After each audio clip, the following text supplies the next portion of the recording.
Assalamualaikum warahmatullahi wabarakatuh. Waalaikumsalam warahmatullahi wabarakatuh. Sahabat desa, para pemerhati desa dan para penggiat desa dimanapun kalian berada, kita kembali berjumpa dengan saluran yang sama, tetap di Wangunsari Channel, dan berharap kami besarkan terus channel Wangunsari. Tetap subscribe, like, dan komen. Sahabat desa, kali ini saya ada di lokasi Sunset Hill, tempatnya di daerah Simpenan, Pelabuhan Ratu. Kebetulan saya kedatangan bintang tamu yang mungkin di Kecamatan Cisolok sudah tidak asing lagi, salah seorang pendamping desa senior ya, yang ada di Kecamatan Cisolok, membawahi 13 desa. Dan satu lagi ada BPD. Kebetulan tidak sengaja ketemu dan kita jalan sampai ke Sunset Hill ini. Sahabat desa, kita tanya-tanya masih tentunya di sekitar desa, bagaimana pengalaman beliau, sosok pendamping desa senior, yaitu Pak Agus SIP. Selamat siang Pak Agus. Selamat siang. Sehat? Alhamdulillah. Aduh, gimana kabar desa? Alhamdulillah baik. Baik. Sahabat desa, kita bincang-bincang, rileks ya. Kita lihat suasana yang cukup panas, akan tetapi ini menuju senja ya. Tentunya nanti akan terlihat di sana sunset yang cukup indah sekali. Kalian yang tentunya di luaran sana ingin melihat keadaan daripada sunset ini, silahkan datang ke Pelabuhan Ratu ya, tepatnya di daerah Simpenan. Pak Agus, tentunya berbangga hati bagi saya kali ini dapat bertemu dengan Pak Agus. Sebetulnya hari-hari saya sering lah, akan tetapi untuk membicarakan tentang pemerintah desa baru kali ini dengan Pak Agus. Kalau dengan pendamping desa yang lain mungkin ada beberapa seperti Pak Yudan. Dan kali ini saya untuk mencoba Pak Agus yang tentunya senior ya, di kalangan roda pemerintahan desa. Pak Agus, di tahun 2024 ini ada sedikit yang berbeda tentunya. Bagaimana penggunaan dana desa yang bersumber dari APBN kali ini sedikit ada perbedaan. Ya, ada betul. Dibelah dua ya. Ya. Ada dibagi dua, yaitu dana desa air market dan non air market. Seperti yang sama-sama kita ketahui, sebagaimana peraturan Menteri Desa bahwa penggunaan dana desa ini adalah prioritasnya untuk ketahanan pangan dan hewani, kemudian untuk bantuan langsung tunai desa, dan satu lagi untuk ketahanan penurunan angka stunting di desa itu sendiri. Gimana pendapat Pak Agus tentang regulasi yang per tahunnya ini terus berubah-ubah ini? Untuk regulasi kaitan dengan masalah dana desa, memang tiap tahunnya peraturan selalu berubah-ubah. Cuman di antara tahun 2024 ini terbagi dua ya, ada Airmark dan non Airmark sendiri ya. Dimana non Airmark itu kaitan dengan masalah kegiatan-kegiatan yang lainnya gitu kan. Dan Airmark itu sendiri itu menuju kepada keberhasilan desa untuk mensejahterakan masyarakatnya. Kenapa? Karena di dalam Airmark tersebut ada yang namanya ketahanan pangan, di mana ya ketahanan pangan tersebut untuk pemerintah desa boleh ya digunakan untuk yaitu menunjang kesejahteraan masyarakat, baik di dalam sektor pertaniannya maupun sektor ekonominya, kan kaitan dengan masalah pertanian, termasuk jalan lintas dalam sektor pertanian itu boleh ya. Jalan usaha tani itu. Jalan usaha tani itu sendiri, gitu kan. Termasuk juga itu adanya BLT ya, di mana BLT ini tahun 2024 ini tidak diatur, tidak ada persentase kan. Itu kembali lagi ke desa. Kebijakan sebelumnya ada di pemerintahan desa. Ada pemerintahan desa. Kenapa? Karena itu sebetulnya mah kalau memang desa mampu dan ingin menghapus bantuan yang lainnya boleh-boleh saja, tidak menganggarkan gitu. Cuman ketika pemerintah desa sudah punya kinerja, ya secara itu salah satu persyaratan. Salah satu persyaratan untuk apa? Untuk turunnya anggaran kinerja kaitan dengan masalah, apalagi Desa Wangunsari sudah mendapatkan bantuan dana desa tambahan betul. Dana tambahan termasuk untuk 2023. Untuk 2023 ya, tidak menutup kemungkinan 2024 juga akan seperti itu. Amin. Ya, kita seperti itu. Yang ketiga itu penurunan angka stunting itu harus diprioritaskan di tahun 2020 itu yang diutamakan tahap pertamanya itu kan yang harus diajukan dari pemerintah ke pemerintah pusat kaitan dengan masa penanganan hal tersebut. Itu sebetulnya kan. Nah, kenapa angka stunting tersebut kita dorong ya pemerintah selalu menginformasikan, selalu menekan kepada baik pemerintah desa maupun pemerintah daerah ataupun dinas-dinas kesehatan gitu kan. Kenapa? Kekhawatiran ya angka stunting tersebut bukannya menurun tapi malah meningkat. Itu dikhawatirkan. Makanya ada intervensi dari desa. Terlepas itu pihak pemerintah desa melalui kader posyandunya, termasuk melalui kader PKK, termasuk bidan desanya itu pun harus aktif, harus proaktif kaitan dengan masalah penanganan stunting itu sendiri. Kenapa? Ketika kita angka stunting naik, maka di situ akan menjadi pertanyaan. Gagal berarti. Nah, gagal. Alur dana desa itu penganggaran untuk stunting kemana saja itu seperti itu. Termasuk patut dipertanyakan. Patut dipertanyakan. Termasuk untuk kaitan dengan masalah insentif kader posyandu misalnya. Apakah harus kita memberikan insentif saja? Kerjanya sejauh mana lah mereka itu. Nah, itu salah satu tolak ukur kerja kader-kader posyandu, didorong dengan insentifnya, didorong juga dengan pembinaannya itu sendiri, termasuk kaitan dengan masalah layanan untuk infrastruktur kesehatannya juga harus diperhatikan, seperti pembangunan posyandunya, kemudian untuk PAUD-nya juga itu kan itu harus termasuk insentif daripada PAUD sendiri. Nah, gini saya potong Pak, kaitan dengan anggaran untuk stunting di dana desa Enmak ya, tentunya di sini ada bentuk intervensi dari pusat sampai pemerintah desa itu sendiri. Bagaimana dana tersebut telah diatur oleh kegiatannya oleh pemerintah pusat. Nah, dalam hal ini tentunya ada yang masih belum paham di tengah-tengah masyarakat kita bahwa yang namanya stunting itu orangnya yang maaf ya, itulah kurang tinggi. Nah, padahal di sisi lain faktor-faktor itu yang diperhatikan.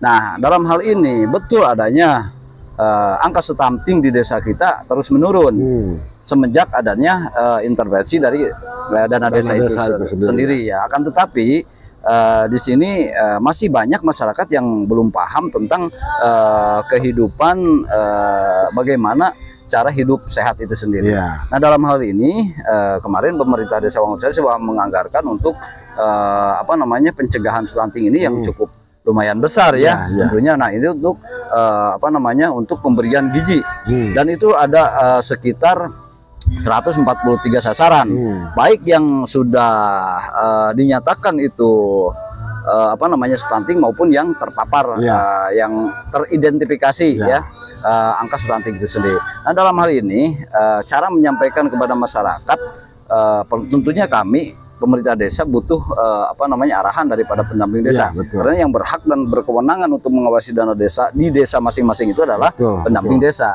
Bagaimana pendamping desa alur tahapan demi tahapan itu sangat mengetahui. Gimana itu, Pak? Betul. Karena kita selaku pendamping desa berkewajiban dalam dari mulai perencanaan, termasuk pelaksanaannya, termasuk pertanggungjawaban kaitan dengan masalah dana desa ini. Nah, kaitan dengan masalah stunting, kebetulan di dalam APBDes masing-masing desa diwajibkan bahwa APBDes itu dalam tahap pertama itu ada Enmak itu sendiri ya, di mana di situ ada stunting. Nah, alur daripada untuk agar dana desa itu terserap kaitan dengan masalah tentunya kita itu harus ada perencanaan yang betul-betul yang matang. Dari mulai pembinaan, mulai tingkat kader posyandunya, termasuk kegiatan peningkatan kapasitasnya. Nah, termasuk di dalam sarana prasarana itu sendiri. Nah, termasuk di dalam peningkatan kapasitas agar terkoordinir dan masuk di dalam sasaran ke masyarakat. Kaitan dalam hal penanganan sandera itu sendiri, jelas pembinaan langkah awal itu dari para kader itu sendiri ya. Termasuk kita harus memperhatikan juga fasilitas yang tadi betul. Kita keluarkan pencegahan stuntingnya, ya ternyata wadah daripada sarana tersebut tidak memadai, misalnya alat penunjangnya itu ya, itu salah satu syarat ya, tolak ukur juga untuk meningkatkan angka stunting biar menurun gitu kan. Jangan sampai adanya dana desa sehingga angka stunting selalu naik misalnya kan, itu menjadi pertanyaan juga. Harusnya akan menjadi evaluasi bagi pendamping desa itu sendiri, termasuk dari pendamping desa, termasuk dari tingkat kecamatan pun juga, puskesmas pun juga itu. Nah, di sini harus ada kesinkronan juga antara data tiap bulannya yang diukur oleh para kader posyandu itu harus sinkron dengan dinas kesehatan atau dari puskesmas itu. Karena apa? Karena ada kejadian-kejadian juga ya antara kader dengan tingkat puskesmas, data stunting juga tidak sinkron gitu kan. Nah, itu seperti itulah. Nah, ini jadi kendala juga kan. Jadi di masalah gini, di situ kan sebetulnya ada, biasa di desa itu ada kader pembangunan manusia, KPM, ada KPM, di mana KPM bisa mengkoordinir daripada kader-kader posyandu. Betul itu. Nah, di dalam tahapan apa yang disampaikan oleh Pak Agus tadi, dari mulai perencanaan, kemudian penganggaran sampai menjadi APBDes dan hari ini akan segera direalisasikan. Ini tentunya tahapannya cukup panjang sekali. Nah, itu berdasarkan daripada evaluasi tentunya. Evaluasi dari siapa? Dari hasil dari musyawarah desa sendiri, bagaimana keterwakilan perempuan salah satunya adalah kader-kader posyandu yang hadir di dalam musyawarah itu. Nah, sehingga muncullah angka penganggaran yang ditetapkan oleh regulasi tentunya oleh Permendes nomor 13, bagaimana dana desa prioritas untuk angka stunting itu sendiri. Nah, dalam hal ini Pak, perlu saya pertanyakan juga bahwa ketika desa menganggarkan untuk angka stunting, kemudian angka stunting yang jadi masalah masih tinggi, nah itu kan patut dievaluasi, baik oleh pendamping desa ataupun oleh pemerintah desa itu sendiri. Nah, ini yang kadang-kadang tidak disadari oleh desa-desa. Nah, bagaimana pendapat daripada Pak Agus sebagai pendamping desa? Nah, karena itu agar supayanya dana desa itu sendiri terserap sesuai dengan tahapannya, ya tadi harus melalui perencanaannya. Di mana perencanaan tersebut kita matangkan, ketika sudah masuk di dalam APBDes penganggarannya, maka di situ harus tersusun. Nah, harus tersusun dari mulai peningkatan kapasitas dulu lah. Peningkatan kapasitas kader posyandunya, mendatangkan narasumber dari dinas kesehatannya agar sinkron kaitan dengan masalah penanganan di lapangan ya, di bawah itu sendiri di masyarakat. Karena apa? Kalau kader-kader tersebut tidak dibina dulu, tidak adanya peningkatan kapasitas, secara otomatis regulasi penanganan stunting itu tidak akan berhasil lah gitu. Nah, gini Pak, boleh kita sambil nunggu makan dulu Pak ya. Jadi gini, semenjak turunnya dana desa, bagaimana pemerintah pusat melalui anggaran yang bersumber dari APBN itu sendiri menurunkan dana desa ke desa-desa yang ada di Indonesia. Menurut daripada pengamatan atau evaluasi, anggaplah untuk di Kecamatan Cisolok saja, ya untuk Kecamatan Cisolok, bagaimana hasil evaluasi daripada pendamping desa itu sendiri? Apakah dana desa sudah tepat digunakan oleh pemerintah desa sendiri sehingga dapat dirasakan oleh masyarakat capaian outputnya, ataukah hari ini masih dalam tahap baru kira-kira pemerintah desa baru menyadari bahwa dana desa itu sangat luar biasa kalau misalkan cara penggunaan yang benar, kan gitu, berdasarkan apa yang kita sampaikan tadi di dalam perencanaan sampai penganggaran. Betul. Kalau kita lihat ya dari hasil kunjungan lapangan pendamping desa ke 13 desa itu sendiri, kembali lagi ke pemerintah desa dalam hal penganggaran. Apakah sudah tepat belum? Nah, contoh tadi, kalau pemerintah itu secara regulasi sudah jelas. Tinggal apa?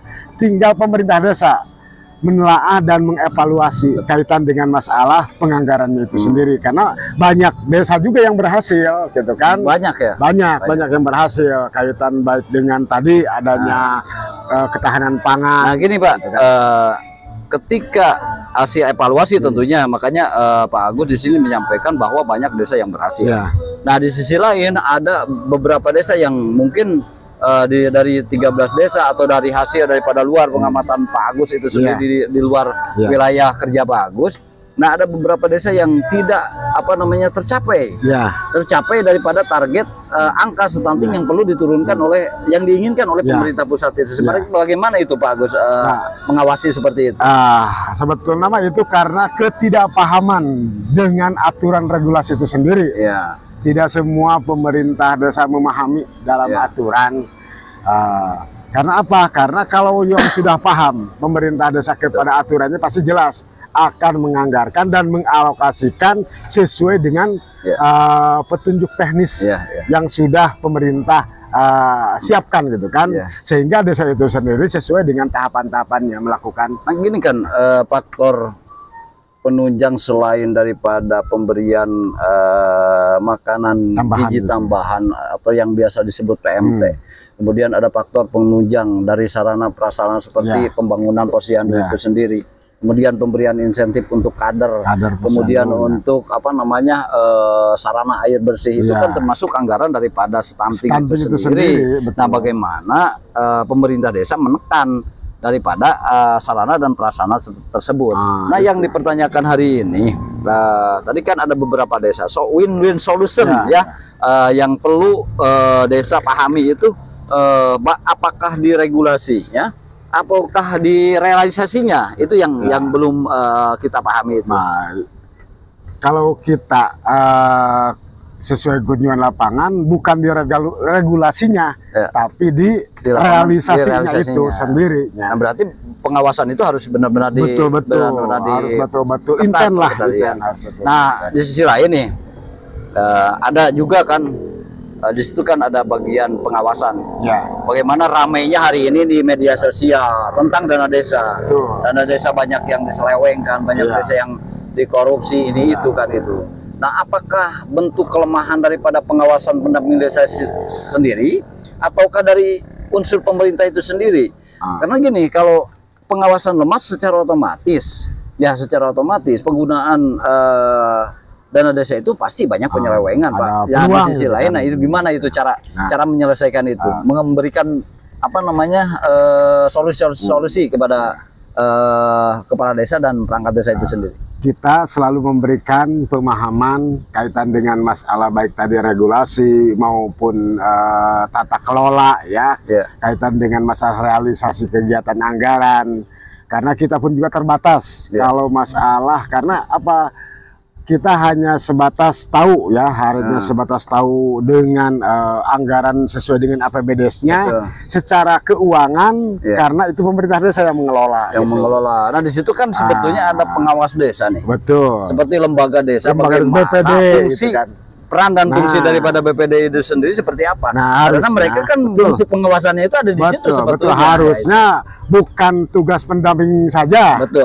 Ketika sudah realisasi penganggaran di APBDes tersebut, di situ harus ada intervensi juga dari lembaga desa kaitan dengan masalah badan permusawaratan desa itu sendiri.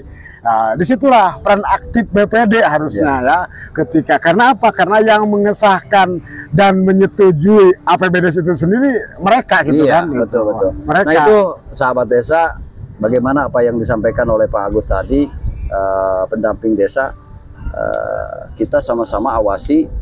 Terutama bagi lembaga-lembaga yang ada di desa, DPR desa yaitu BPD, bagaimana peran daripada BPD itu benar-benar bisa mewakili daripada masyarakat itu sendiri. Bagaimana BPD benar-benar mengawasi anggaran yang masuk ke desa, terutama daripada dana desa itu sendiri. Betul. Bukan hanya anggarannya yang masuk, bukan angka saja yang masuk, akan tetapi bagaimana capaian output realisasi daripada dana desa itu sendiri yang bisa dirasakan oleh masyarakat. Nah, itu kan dari tahun ke tahun mungkin BPD punya catatan sendiri ya bagaimana dana desa itu tidak digunakan dengan baik. Nah, itu menjadi tentunya bahan evaluasi untuk ke depan kan gitu. Bukan karena pembiaran. Nah, mungkin itu saja buat rekan-rekan BPD yang masih agak sedikit kontra. Ya memang harus kontra sebetulnya ya Pak ya, bukan hanya manggut-manggut saja. Bukan. Karena ada bahasa bahwa mitra itu bahasa yang halus sebetulnya. Nah, bagaimana sebetulnya BPD ini menjadi penyeimbang daripada kepala desa, daripada pemerintah desa. Itu sebetulnya sahabat desa. Nah, hari ini kita gali terus dan kemudian itu baru berbicara starting, nanti kita ke Ketapang. Nah, bagaimana Pak nanti setelah Ketapang nanti baru kita makan ya. Ya, oke. Pak, ini ada anggaran DD and Market ya. Untuk tahap 1 itu untuk ketahanan pangan. Ya. Ya, di mana ketahanan pangan ini adalah pemerintah desa memiliki ketahanan pangan dan hewani. Betul. Nah, tentunya di sini ada tujuan. Tujuannya untuk meningkatkan perekonomian desa di bidang pertanian itu sendiri. Nah, bagaimana tanggapan Bapak tentang pemerintah desa? Karena pemerintah desa membagi dua nih, ya, membagi dua antara penanaman palawija dan jalan usaha tani itu sendiri. Bagaimana optimalkah pemerintah desa di dalam penggunaan dana desa untuk Desa Wangunsari itu sendiri? Atau masih ada koreksi dari Pak Agus sebagai pendamping desa kami? Ya, kalau untuk anggaran ketahanan pangan, memang tadi tergantung kebutuhan di masyarakat. Betul. Apa yang kira-kira di masyarakat dibutuhkan yang terkait dengan masalah ketahanan pangan itu? Apakah jalan usaha taninya, atau irigasinya, atau untuk mendidik masyarakat kaitan dengan masalah peningkatan kapasitas yang tadi dalam sektor pertanian. Kenapa? Karena banyak petani hanya mengelola padi saja misalnya.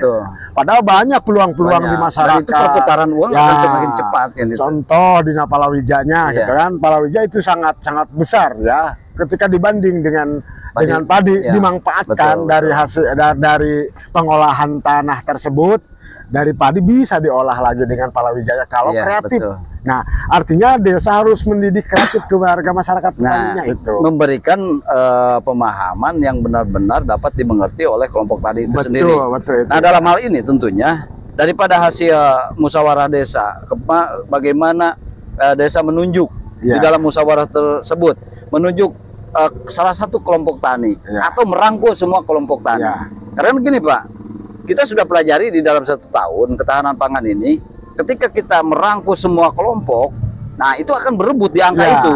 Nah, itu yang berbahaya. Nah, kemudian ketika kita realisasikan itu tidak berhasil Pak. Betul. Nah, tidak ada yang bertanggung jawab, cuma saling melempar batu sembunyi tangan. Nah, itu yang jadi masalah. Nah, hasil daripada koreksi tersebut, tapi itu bukan menggunakan dana kita ya, itu daripada Dinas Pertanian itu sendiri. Nah, belajar daripada pengalaman itu, maka pemerintah desa mengambil salah satu daripada kelompok tani yang bisa bertanggung jawab di dalam mengelola program ketahanan pangan ini. Apakah pendapat Bapak untuk Desa Wangunsari ini langkah daripada pemerintah desa mengambil keputusan itu sudah tepat? Betul, itu harus menjadikan sampel dulu lah, gitu kan. Ketika sudah ada contoh sampel di mana satu kelompok tani tersebut bisa menebar ke kelompok yang lainnya, ketika kita sudah berhasil meningkatkan ketahanan pangan kaitan dengan masalah penanaman, baik itu dari segi sayuran misalnya kan, palawija yang lainnya, itu memang harus dijadikan contoh dulu. Setelah ada contoh, biar terinspirasi petani-petani yang lain, kelompok tani yang lainnya, nanti kelompok petani yang sudah berhasil bisa mendidik kelompok yang lain. Nah gini Pak, setelah saya pelajari hasil daripada pengalaman setahun yang lalu, bagaimana desa bisa masyarakat desa bisa cepat perputaran ekonominya di bidang pertanian. Hasil kajian kemarin dan kemudian kita evaluasi bahwa di situ ada sedikit permasalahan, yaitu di alat penunjang pertanian. Nah, mereka belum terpenuhi itu. Salah satunya adalah mesin kultivator itu sendiri untuk menggembur tanahnya ya. Tanah. Nah itu. Nah mereka ketika menggunakan manual itu kan agak lama Pak, sehingga membesarkan biaya dan membebankan buat daripada kelompok tani itu sendiri. Nah kemarin di dalam ketahanan pangan, program ketahanan pangan itu sekitar 52 juta itu Pak, kita gunakan untuk pembelian kultivator. Nah kemudian 10 juta untuk pelatihan. Pelatihan daripada kelompok tani yang kita tunjuk, yang kita sepakati itu. Nah karena di dalam regulasi ketika kita meluncurkan program di situ dari alat penunjang sampai pembekalan daripada ilmu berupa bimbingan teknik itu sendiri kan harus berimbang gitu Pak, agar nanti ketika di lapangan itu menjadi sebuah proses yang sesuai alur, sehingga dapat menghasilkan yang sesuai kita harapkan itu Pak. Nah, apakah langkah itu sudah benar atau kami ada kekurangan-kekurangan? Mungkin ada Bapak bisa kaitan dengan masalah langkah untuk memberdayakan para petani tersebut, kita berikan pelatihan yang tadi. Tetap kita pun juga jangan lepas dari konsultasi dari dinas, karena mereka yang lebih tahu secara teknis lapangan, pengelolaan kaitan dengan masalah peningkatan pertanian itu sendiri. Nah, karena apa? Karena kalau kita lepas begitu saja, para petani kita berikan modal untuk penanaman, pendidikannya, termasuk kultivatornya misalnya kan. Nah, lepas daripada dinas itu sendiri, tidak ada yang memantau, tidak ada yang menunjuk petunjuk secara teknis di lapangan, tetap kita akan ketinggalan juga kan gitu. Tetap kita harus merangkul dari dinas itu sendiri agar apa? Agar terpantau, agar petani-petani kita maksimal kaitan dengan masalah itu. Nah itu sahabat desa, dari penurunan angka stunting, pencegahan angka stunting, kemudian ke ketahanan pangan sudah kita bahas, dan nanti di season kedua setelah kita makan mungkin kita akan lanjut kembali, karena ada salah satu narasumber bagaimana beliau berbagi di dalam BPD, bagaimana BPD ikut berperan aktif di dalam pengawasan desa mewakili masyarakat sebagai kontrol sosial daripada penggunaan dana desa itu sendiri. Sahabat desa, kita lanjut. Mudah-mudahan apa yang saya sampaikan menjadi inspirasi buat kalian semua, dan ini menjadi modal kalian nanti kalau ingin masuk ke pemerintah desa.